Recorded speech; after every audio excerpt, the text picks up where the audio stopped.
The hardest part about losing someone isn't always losing them. Sometimes it's realizing the version of them you miss then doesn't exist anymore. And that's a strange kind of grief, because the person is still out there, living their life, laughing, traveling, making new memories. But the person you knew, or maybe the person you thought you knew, feels like they disappeared.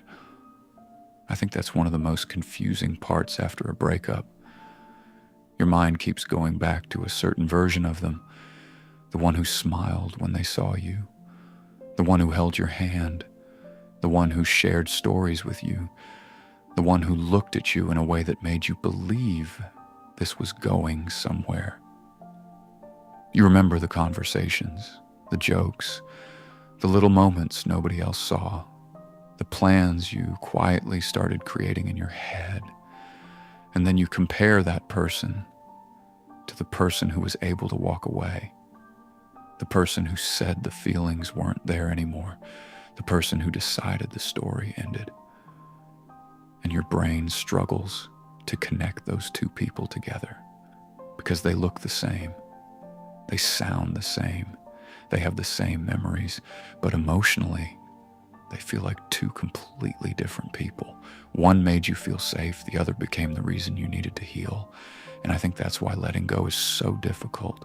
You're not only saying goodbye to someone, you're saying goodbye to a version of them that only exists in your memories now. A moment frozen in time, a chapter that meant something to you, but maybe no longer represents where they are.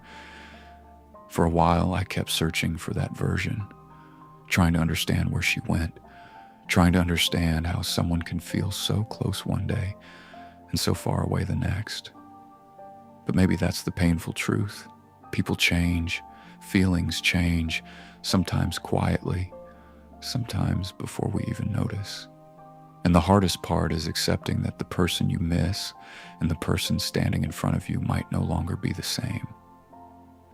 It doesn't mean the memories were fake. It doesn't mean the moments didn't matter. It doesn't mean they were pretending.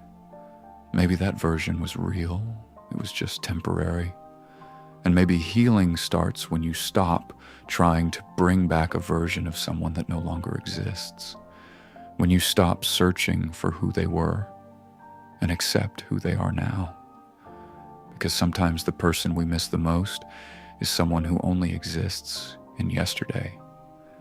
Have you ever missed a version of someone that you knew was gone?